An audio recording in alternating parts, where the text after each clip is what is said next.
Queria que você abrisse sua Bíblia comigo em Ezequiel, capítulo 22, versículo 30 e 31. Ezequiel, capítulo 22, de 30 a 31.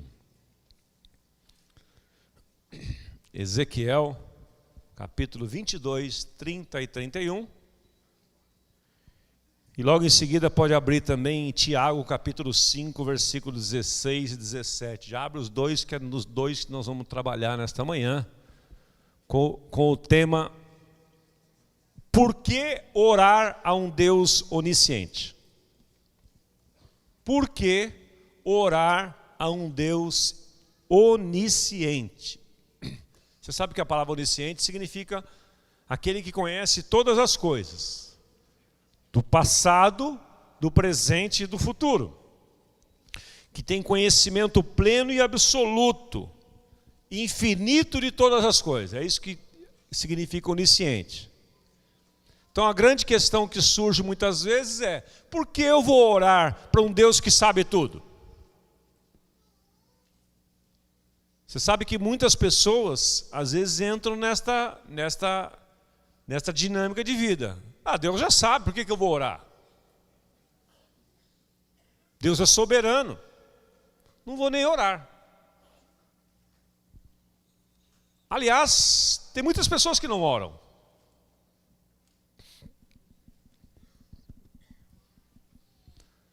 Tem muitas pessoas que oram muito pouco. E tem pessoas que só pedem. São os pedintes espirituais. Então nós vamos desmistificar um pouco essa questão da oração, que para mim, esse é um dos maiores mistérios da vida cristã. Porque para mim é meio até constrangedor chegar num público desse aqui, que eu vejo gente tão madura aqui quanto eu, mais tempo de casa do que eu, e falar sobre um tema tão básico quanto este: oração. Deveria ser uma matéria que nem sabe, aquela matéria que você já eliminou. Essa já sei, vou fazer a próxima. Mas, contudo, eu acho que nós precisamos olhar um pouquinho essa questão da oração. Porque, se não me engano, foi John Wesley que dizia, ou foi ele ou foi o Spurgeon, que dizia assim: eu prefiro ensinar um homem a orar do que 100 a pregar. Foi John Wesley quem disse: a oração pode fazer tudo o que Deus pode fazer.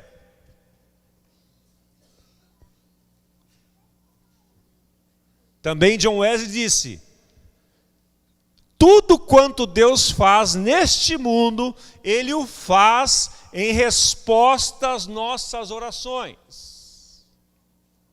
Ora, se Deus é onisciente, se Deus é onipotente, se Deus é onipresente, por que precisamos orar? Não parece um paradoxo? Por que precisamos orar?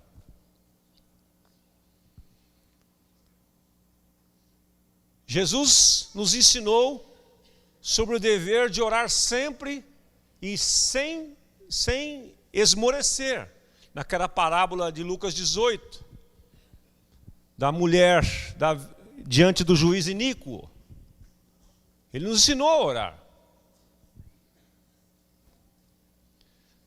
Aliás, quando os discípulos tentaram expulsar um demônio, ou praticar uma ação e não tiveram êxito, Lucas 11, eles correram logo para Jesus e disseram assim, em outras palavras, eu estou parafraseando aqui, um falou para o outro: deve ter um segredo na vida desse homem, porque ele fala, as coisas acontecem, ele age e o Pai confirma e Deus confirma, e conosco não está acontecendo isso, e nós estamos andando com ele. O que será que está faltando? Aí um deles chegou para Jesus, Lucas 11, 1, e disse assim: Senhor, ensina-nos a orar. Então, se os discípulos que andaram com Jesus chegaram a essa conclusão, que havia um mistério nessa questão da oração, que envolvia a vida de Jesus, então deve ter algum segredo aí por trás, e que eu e você precisamos olhar com carinho. E isso tem ardido no meu coração esses dias, e eu queria lançar, não respostas para você, mas eu quero lançar sal, colocar sal na sua boca para você ficar sedento mesmo e ir atrás desse assunto e ter experiências com Deus de forma profunda. Ezequiel capítulo 22, versículo 30 e 31, a palavra de Deus diz assim: procurei entre eles um homem. Quantas pessoas Deus procurou? Vamos aqui. Procurei dentre eles um homem. Ou seja, Deus não precisa de uma grande massa para fazer as coisas. Aliás, os grandes movimentos desse mundo, nós vamos ver mais para frente aqui, começaram com uma pessoa só. Procurei dentre eles um homem que erguesse o muro, que se pusesse na brecha diante de mim em favor desta terra, para que eu não a destruísse, mas não encontrei nenhum. Por isso derramarei a minha ira sobre eles e os consumirei com o meu grande furor. Sofrerão as consequências de tudo o que fizeram.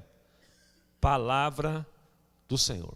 Espírito Santo de Deus, toma essa escritura nas tuas mãos nesta manhã e fala ao nosso coração. Fala ao coração daquele que tem pouco tempo de vida cristã, daquele que tem muito tempo, daquele que está aqui pela primeira vez, daquele que está aqui pela enésima vez. Fala e engloba-nos a todos nesta devocional, nesta manhã, para que possamos ser daqui, Senhor, edificados, encorajados e consolados, em nome de Jesus. Amém. A procura de Deus para um homem. Deus, para fazer algo na terra, ele não precisa de muita gente. Se ele encontrar um só, ele... Lembro de uma frase do Churrarim que dizia assim: eu e Deus somos a maioria em qualquer situação. Você e Deus são maioria em qualquer situação. Ah, mas eu estou sozinho. Você e Deus são maioria em qualquer situação. Na sua casa, no seu trabalho, aonde você estiver. Se você tiver a presença de Deus com você, você é maioria em qualquer situação. Por isso que Davi dizia lá no Salmo 27, com o meu Deus eu salto uma muralha, com o meu Deus eu vou de encontro a um esquadrão inteiro. O Senhor é a minha luz e a minha salvação, de quem me recearei? O Senhor é a força da minha vida, de quem eu terei medo? Davi tinha essa consciência. E os homens que andaram com Deus, que nós vamos ver alguns exemplos aqui, tinham essa consciência. Então, primeiro, Deus procura um homem. Será que Deus encontrará aqui nesta manhã um homem ou uma mulher dispostos a caminhar com Ele, a andar com Ele, se relacionar com Ele, para que Ele possa cumprir o que Ele tem para fazer nesta terra, neste mundo, talvez na sua casa, talvez você esteja esperando em outros na sua casa, talvez você esteja esperando o posicionamento da sua mulher na sua casa, e Deus quer falar com você, marido. Deus só precisa de um. Talvez as mulheres aqui descasadas ou viúvas, se eu tivesse meu marido, se eu tivesse. Você está adiando algo que Deus quer fazer através de você, porque Deus só precisa de um. Porque você e Deus são maioria em qualquer situação. Se você é filho de uma família, seus pais não servem a Deus, sua casa está uma confusão, se você se levantar lá e ligar-se a Deus, e orar a Deus, e buscar a Deus, o quadro vai se reverter, porque procurei dentre eles um homem. Um. Ah, mas ninguém vem. Esses dias o Tadeu me mandou uma mensagem. Eu estava fora de São Paulo, ele falou assim: Osmar, nós estamos anunciando as reuniões de oração pela manhã? Eu falei, estamos. Não paramos em julho. Quando alguém perguntou para mim assim, vamos parar em julho? Eu perguntei assim, nós precisamos parar de orar ou precisamos intensificar a oração? Aí a pessoa não respondeu e virou as costas, já entendi. Pergunta você, nós precisamos parar de orar, diminuir ou aumentar? Aumentar. Então nós temos reuniões de oração pela manhã aqui. Toda semana. O Tadeu falou, Sosmar, acho que houve algum erro no comunicado, só vim eu. Eu vim sozinho. Eu falei, Tadeu, você e Deus, a sua maioria em qualquer situação, rapaz. Então, amanhã, 6 horas da manhã, das 6 às 7, todos os dias, e as mulheres, a mulher tem sonhos, não sei, continua? Continua firme e forte. E aí os jovens mudaram, né? Uma quarta noite, os homens assumiram aqui. Nós precisamos orar, gente. Nós precisamos orar. Deus está à procura de um homem. Deus está à procura de um homem. Cutuca a pessoa do seu lado. Será que não seria você? Falando para ele. Olha nos olhos. Será que não seria você, não? Você está com um jeito de que Deus está caçando você.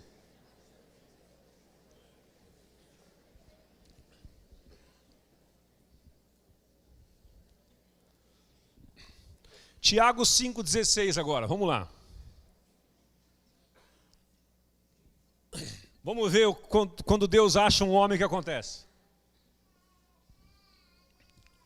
Tiago 5,16 e 17. Palavra de Deus nos mostra uma experiência muito interessante.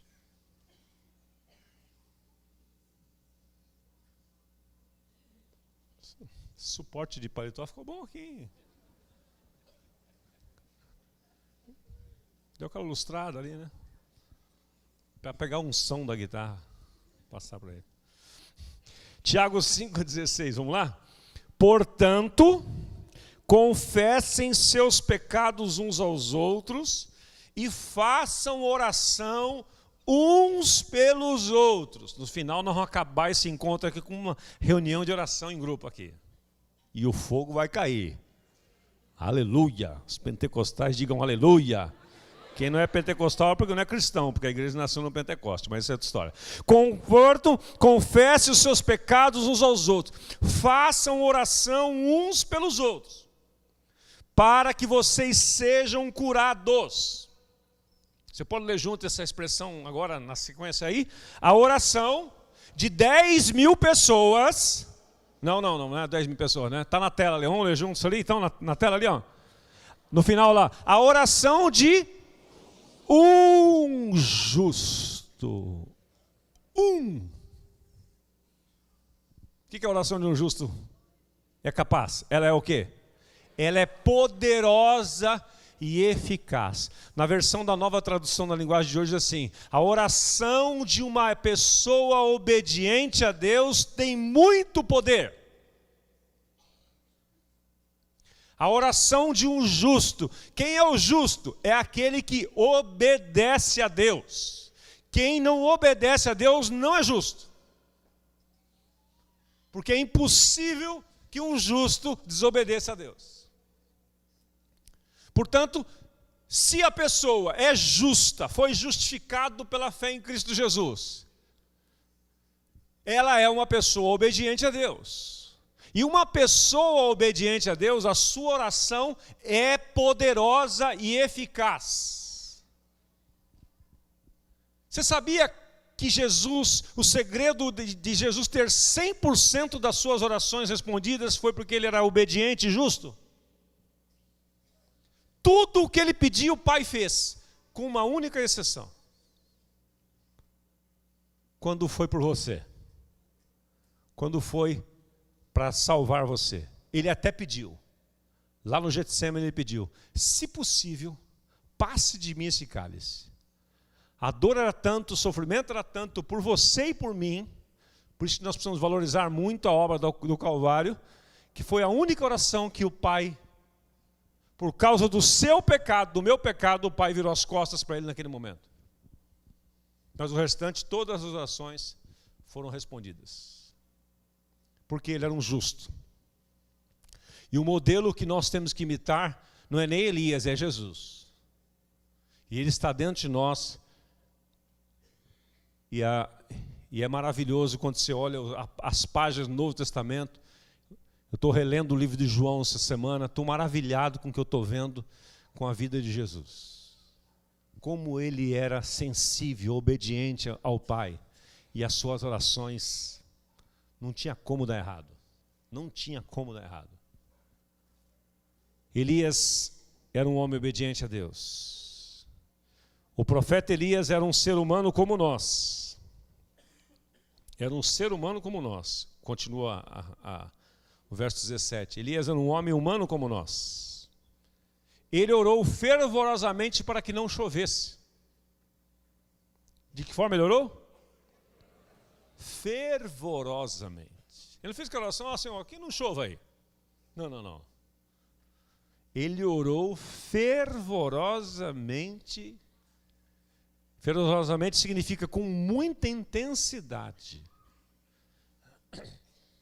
E para mim aqui não é a questão de muitas palavras, mas é muito coração.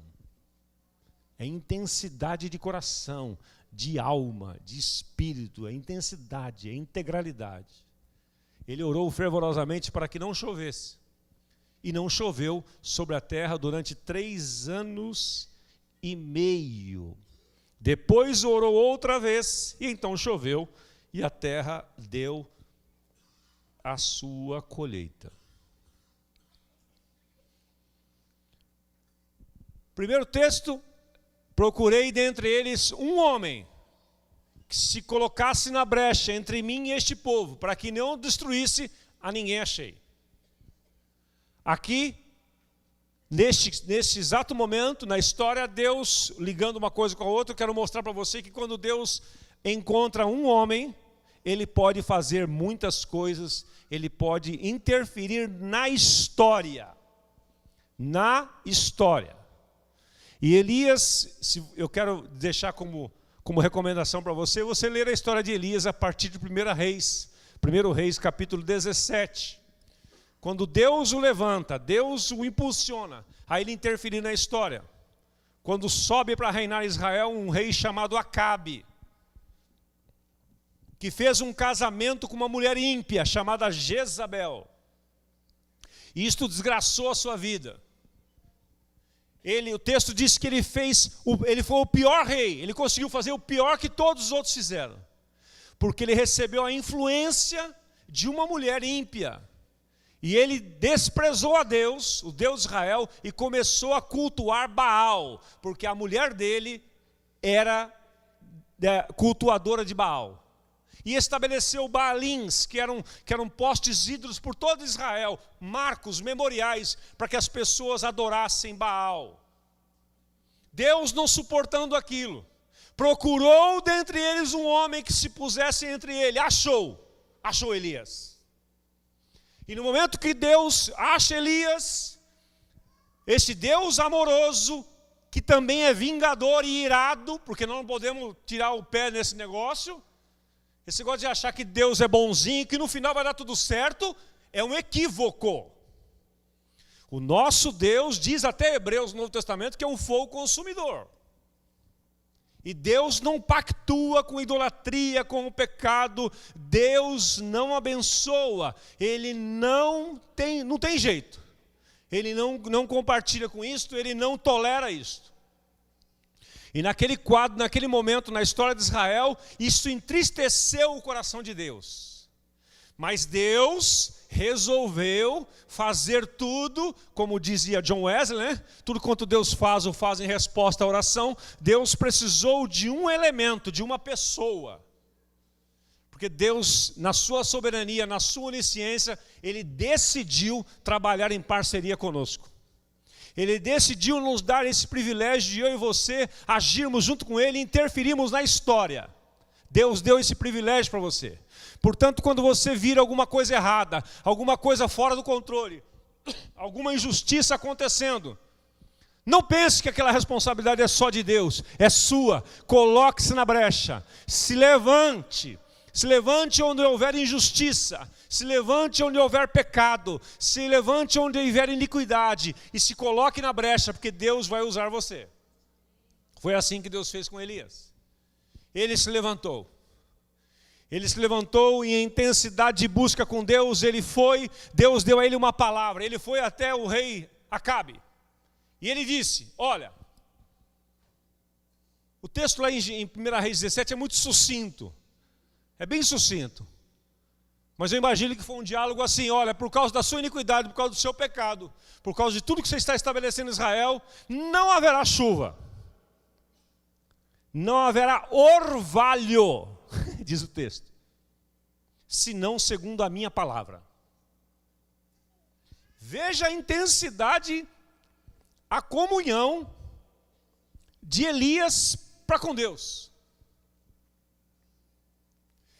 Ele estava vivendo uma vida de tanta intimidade que ele foi direto ao ponto, ele falou um papo reto. Ele não introduziu nada, ele não chegou assim e falou, olha, então, sabe o que é, rei? Eu estava orando, sabe que eu oro a Deus, que eu sou um homem de Deus. Veja bem e tal. Não, ele chegou e deu a sentença direto. Não haverá chuva, abra lá, 1 Reis 17. 1 Reis 17. Está aí para trás de Ezequiel aí, né? 1 Reis 17.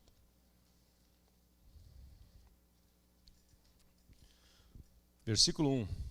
Ora, Elias de Tisbe, ou de Tisbe, né, em Gileade, disse a Acabe, juro pelo nome do Senhor, o Deus de Israel, a quem sirvo, que não cairá orvalho, nem chuva nos anos seguintes, exceto mediante a minha palavra.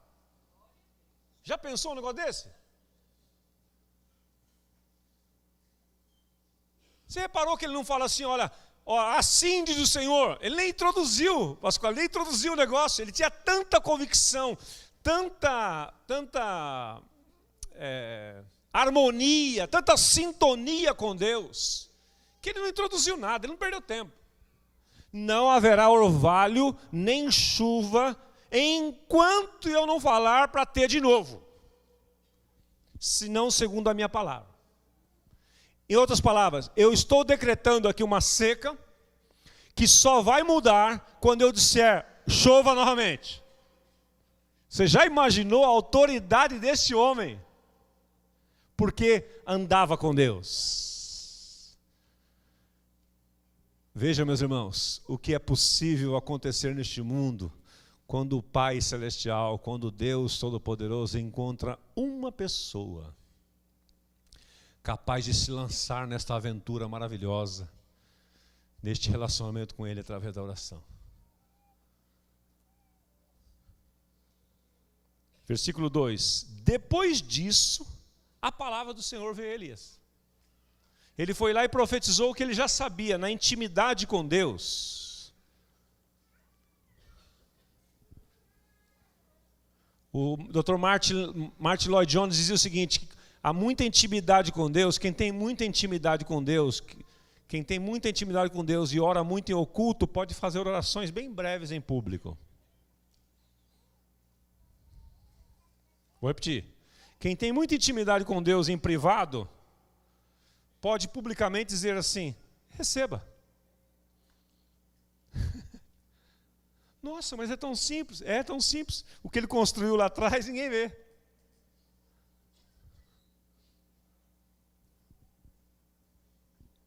Então Elias profetizou, aí Deus vem e diz assim, a palavra do Senhor veio a Elias, saia daqui, vá para o leste, esconda-se perto do riacho de Querite, a leste do Jordão. Deus deu endereço para ele todinho.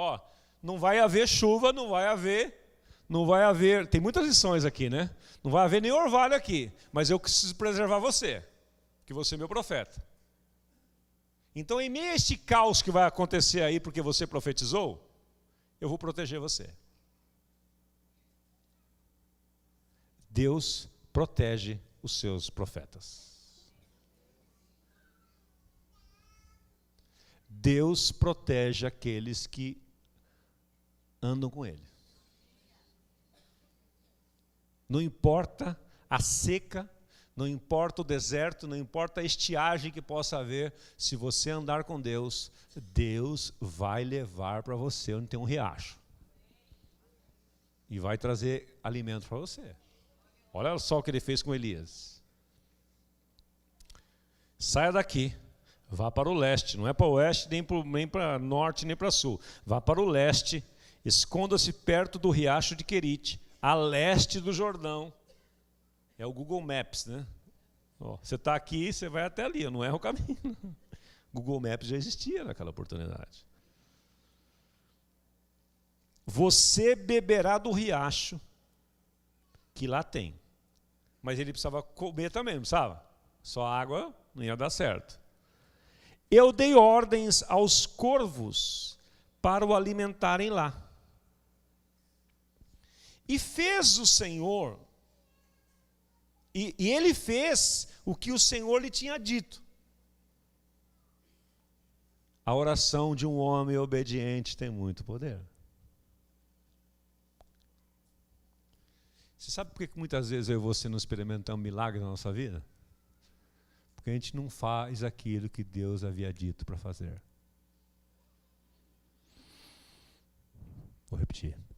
Eu e você não experimentamos milagre na nossa vida porque a gente não faz aquilo que Deus mandou fazer. A gente não acha razoável, a gente não acha prudente, a gente acha assim, isso é coisa da minha cabeça. Deus está mandando você fazer e você não faz. Aí você vive na mediocridade da vida. Aí você vive uma vida normalzinha. Você não vive acima da normalidade. Todas as pessoas que viveram acima da normalidade e experimentaram a ação de Deus sobrenatural, porque resolveram obedecer a Deus. Coisa que a gente tem muita dificuldade. Muita dificuldade. Vou ler para você uma frase que eu postei esses dias. Uma frase de Santo Agostinho. Ele diz o seguinte: a pessoa que seleciona da Bíblia o que quer e rejeita o que não quer, acredita em si mesmo e não na Bíblia. Vou repetir. A pessoa que seleciona da Bíblia ou do Evangelho o que quer e rejeita o que não quer, não crê em outra coisa a não ser em si mesmo. E muitas vezes nós estamos crendo em nós mesmos, na nossa capacidade, não em Deus. Porque nós selecionamos. Não, isso aqui eu acho Deus muito radical. Eu não penso assim. Mas a Bíblia não está escrito que é assim? A gente vai selecionando. Não sei se hoje existe, né? Mas no passado, quando minha mãe se converteu, tinha uma famosa caixinha de promessas. Existe ainda? Deve ser virtual hoje, né? Para não gastar papel. Caixinha de promessas. E os crentes lá dos anos 70, 80, né? Anderson, só pegava, abria lá de manhã, né, Bi? Abria de manhã, feito horóscopo, orava em nome de Jesus, que saia uma coisa boa para mim hoje. Mas peraí, só tinha promessa, só tinha coisa boa. Vá que eu serei contigo. Aí o cara, ao invés de ver o horóscopo do Omar Cardoso é daquele tempo também, né, Bi? Dos anos 70. Ele virava o Juan Carlos Ortiz, que bateu nisso aí forte pra caramba uma época, né? Quando eu me converti, eu li aquele livro dele, O Discípulo, ele arregaçava com isso aí. Mas nós queremos só as coisas boas. Nós estamos fazendo uma fé customizada. Uma fé que é adequada ao meu jeito, aos meus gostos. E aquele que seleciona da Bíblia o que quer e rejeita o que não quer, ele não acredita na Bíblia, acredita em si mesmo, dizia já Santo Agostinho. Então nós precisamos agir como Elias. Se queremos ter os mesmos resultados que um homem que orou a Deus e Deus se moveu para a sua oração, nós precisamos obedecer. E ele obedeceu. Olha aqui. Ele fez o que o Senhor lhe tinha dito. Foi para o riacho de Querite, a leste do Jordão, e ficou lá. Versículo 6, olha que maravilhoso. Os corvos lhe traziam pão e carne de manhã e de tarde, e ele bebia a água do riacho. O corvo alimenta-se de quê? De alpiste? De carne. Olha só como Deus age. Ele age assim na vida de um homem que está disposto a andar com Ele, a se relacionar com Ele, a amá-lo intensamente, integralmente, obedecê-lo totalmente. Quando Deus encontrar assim um homem nesta comunidade, uma mulher nesta comunidade, na sua família, lá na sua célula, no seu ministério, onde Deus encontrar, Ele pode virar tudo de ponta cabeça.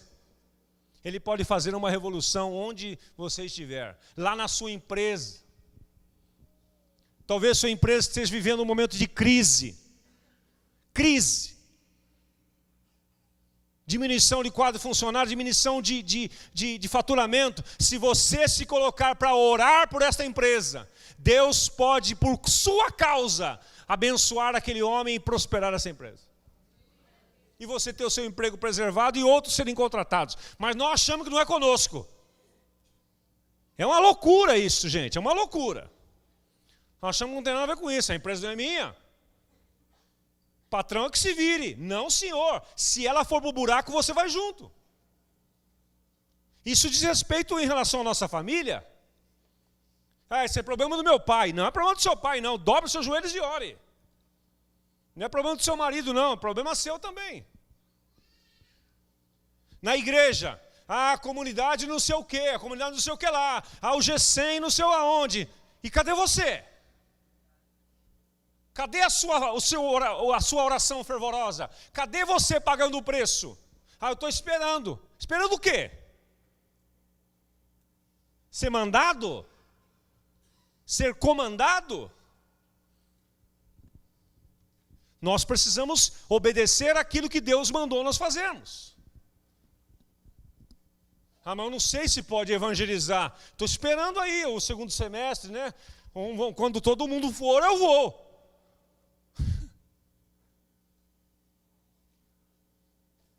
Estou esperando. Nós ficamos muito esperando, meus irmãos. Elias não ficou esperando, não. Ele sentiu-se responsável e foi, e Deus se moveu pelas suas orações. Versículo 7.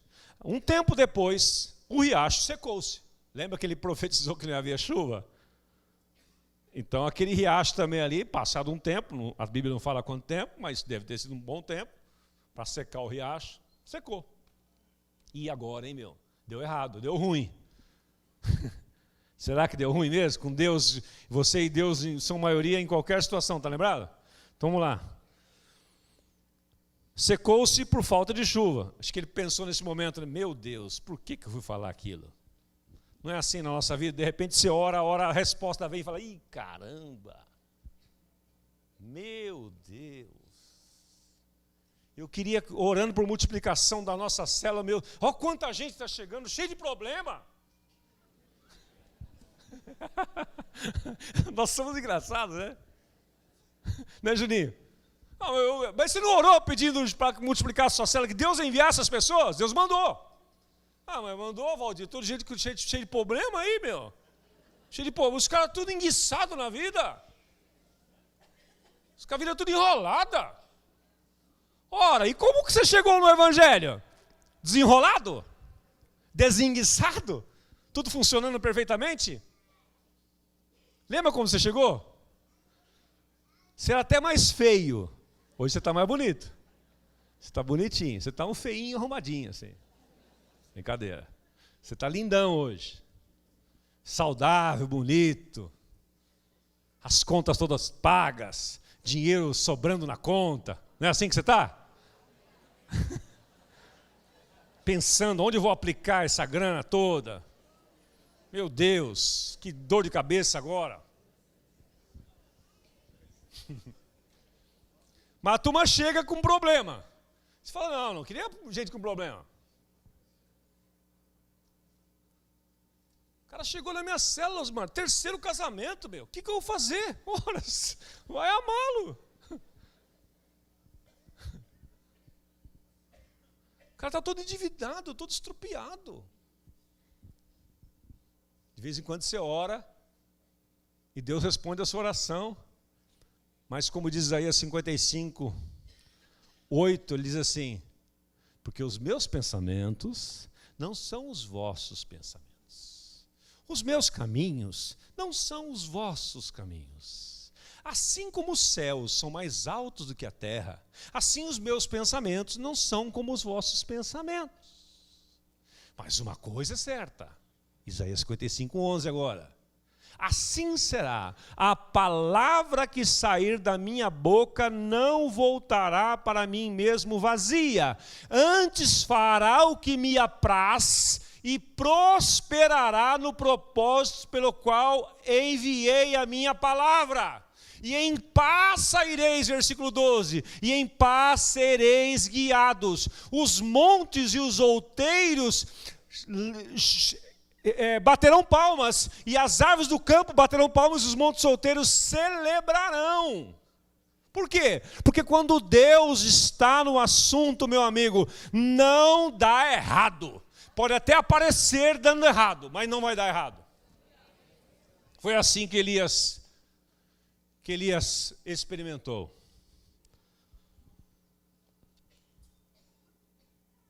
O riacho secou por falta de chuva. Então a palavra do Senhor veio a Elias. Palavra do Senhor veio a Elias. Oh, assim será. A palavra que sair da minha boca não voltará para mim mesmo vazia. Vá imediatamente para a cidade de Sarepta. O Deus das coisas improváveis, né? Vá imediatamente para a cidade de Sarepta de Sidom e fique por lá.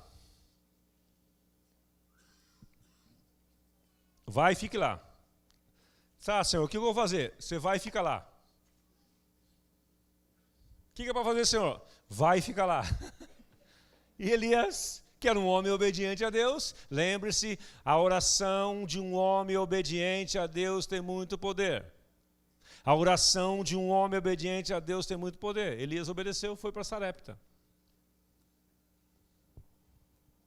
Aí Deus resolveu dar uma dica para ele, né? Descortinar um pouquinho mais. Ordenei a uma mulher rica, cheia da grana, bonita, que vai chegar com um carro importado, numa praça, vai descer com uma bolsa Michael Kors, uma X6 branca, ela vai fornecer comida para você. Está escrito isso aí, não? Ah, vocês viram na tela, não, eu estava querendo dar um Pelé em vocês. Vai imediatamente para a cidade de Sarepta e de Sidom, fique por lá. Ordenei a uma viúva. Oh, Jesus, dependendo de uma viúva é coisa dura, hein, gente?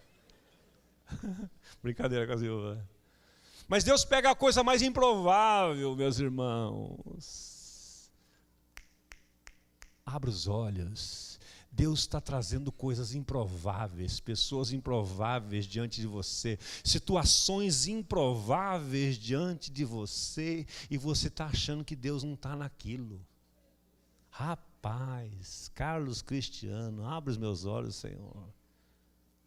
Você olha para a pessoa e fala assim, meu, quem é esse cara? Quem é?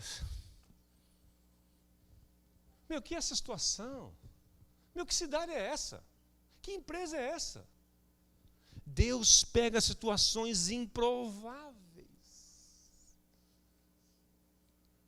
Pessoas improváveis. Circunstâncias improváveis.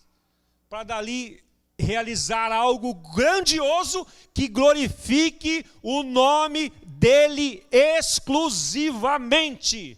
Porque Isaías 42 diz que Deus não divide a sua glória com ninguém. Vá para Sarepta, vá e fique lá até quando? Até aparecer uma viúva. Meu Deus. Ela vai fornecer comida para você. Verso 10. Olha que frase pequena. E ele foi. Olha que mistério, olha que revelação. Vou parar aqui, vou sacar essa frase desse texto. E ele foi. Você vai quando Deus manda sair? Sincero, eu também tenho muita dificuldade. Aí você não, aí você vê milagres acontecendo na vida de outros, que os caras foram, e você não foi. Nossa, mas por que Deus fez a vida dele? Porque ele foi. Deus mandou ele ir e ele foi.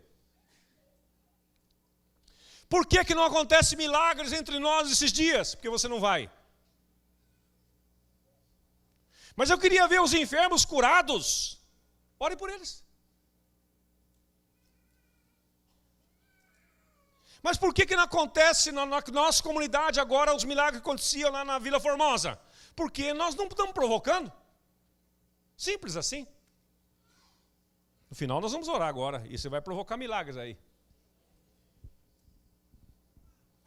Elias recebeu a ordem e foi. Você já recebeu muitas ordens e algumas delas você não foi. Algumas, para não dizer muitas. E aí você não experimentou milagres. Você ficou com medo, você ficou com receio, você ficou pensando no que os outros estavam pensando, no que os outros podiam pensar, no que os outros poderiam um dia pensar. E aí não foi.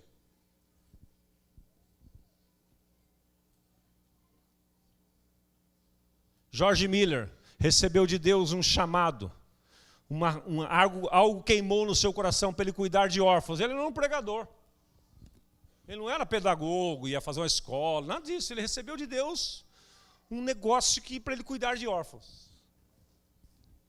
Ele começou cuidando de alguns na casa dele. Recém-casado, começou lá, cuidou de um, de dois, foi crescendo, aí não cabia mais na casa dele. Ele recebeu de Deus uma palavra, Salmo 68, que diz assim: Pai de órfãos e juiz de viúvas é Deus no seu lugar santo. Pai dos órfãos, pai dos órfãos. Eu sou o pai dos órfãos. Deus dizendo para ele. Mas eu preciso de alguém para eu cuidar, porque Deus ele não está na terra, ele é espírito, ele precisa de nós. Entre aspas, ele precisa de nós, ele precisa de alguém, ele precisa de um homem. George Miller se prontificou. E aí ele experimentou milagres extraordinários de provisão extraordinária. Por quê? Porque ele foi. Ele obedeceu. Você vai provar milagres quando você for. Você vai provar milagres quando houver necessidades. Porque onde houver necessidade haverá milagres. Onde houver necessidades haverá milagres. Se aparecer uma pessoa enferma na sua célula lá, não fique com medo. Provoque milagres. Chame ela para o meio da célula. O dirigente pega o óleo, unja com óleo e profetize milagres. Profetize curas e você vai ver milagres. Não fique esperando no pastor Carlos Alberto trazer uma revelação um dia, numa multidão, e aí fica falando assim, não tem mais na comunidade, não tem mais. Quem é a comunidade? Sou eu, somos nós. Nós somos a igreja. E nós não estamos indo. Elias foi. E porque ele foi, veja o que aconteceu. Quando chegou à porta da cidade, encontrou uma viúva que estava colhendo gravetos. Meu Deus, ele deve ter idealizado uma viúva, né? Bom, se uma viúva vai me sustentar, deve ser uma viúva cheia da grana. Aquela que eu descrevi para você agora há pouco. Chega lá e vê uma viúva colhendo gravetos. Falou, meu Deus, coitada daquela viúva. Aí Deus falou, você é aquela ali. Não pode ser. Ele falou, Senhor, assim também não. O Senhor já mandou corvo me sustentar lá. Na boa, Senhor, assim não dá não. Facilita a minha vida aí. Quando chegou à porta da cidade, encontrou uma viúva que estava colhendo gravetos. Ele a chamou e perguntou: pode me trazer um pouco de água numa jarra para eu beber? Enquanto ela ia buscar água, ele gritou: por favor, traga também um pedaço de pão. Você tem que ser ousado. Você quer milagres, tem que ser ousado. Ele nem sabia se ela tinha pão, se não tinha nada. Né? Quem pede, recebe. Mas ela respondeu: juro pelo nome do Senhor, o teu Deus, que não tenho nenhum pedaço de pão. Eu só tenho um punhado de farinha num jarro e um pouco de azeite em uma botija. Estou colhendo 1 ou 2 gravetos para levar para casa, preparar uma refeição para mim e para o meu filho, para que o comamos e depois morramos. Por que ela estava sofrendo tudo isso? Por causa da seca. Ela estava na mesma região. Olha que doideira. Elias, porém, lhe disse: não tenha medo. Vá para casa, faça o que eu disse. Olha a ousadia dele. Faça o que eu disse. Quer dizer, eu preciso de pão e de água.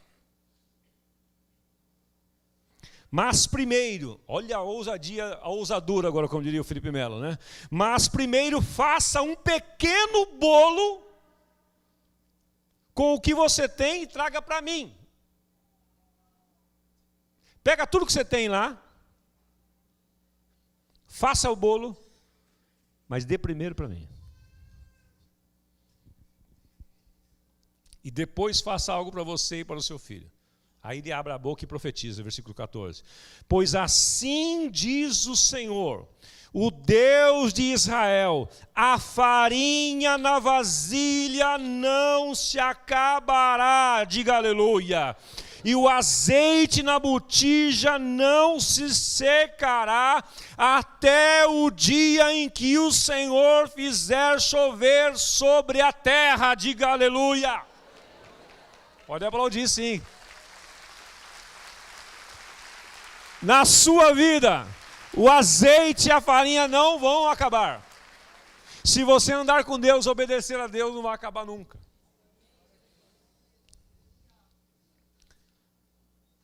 Agora ela provocou outro milagre, versículo 15. Ela foi e fez. Você foi e fez? Você já foi e fez o que Deus mandou? A unção da obediência que estava sobre Elias passou para aquela mulher. Ela foi e fez. Ela foi e fez conforme Elias lhe dissera. Ela ficou questionando? Você questiona as ordens de Deus? Sim. Eu falei: seja honesto. Mas Senhor, isso está errado. Ela não questionou, porque ela viu em Elias que ele era um homem de Deus. Um homem que andava com Deus. Um homem. Ela foi e fez conforme Elias lhe dissera. Ela obedeceu. A obediência libera o poder, a graça e a provisão de Deus. E aconteceu o quê? Porque ela obedeceu, não teve jeito, gente. E aconteceu o quê? Ela obedeceu o que Deus disse, através de Elias. E aconteceu que a comida durou muito tempo. Acho que pulou um verso aí. Põe o 15 de novo. Aê. E aconteceu que a comida durou muito tempo para Elias e para a mulher e para a sua família. Durou o tempo necessário. Quando você obedecer a Deus, haverá provisão para o tempo necessário. Não fique preocupado com o futuro. Ah, mas e se amanhã? E se vier uma crise? E se o Temer cair? E se o não sei quem? Viva hoje. Creia em Deus para amanhã. Desfrute o que Deus tem para você hoje. Não vos inquieteis pelo amanhã, disse Jesus. para Elias, durou muito tempo para Elias e para a mulher e para a sua família. Versículo 16. Pois a farinha na vasilha não se acabou, e o azeite na botija não se secou, conforme o quê? A palavra do Senhor proferida por Elias. Eu tinha muitas coisas para falar mais, mas não vou falar mais não. Vamos ficar em pé.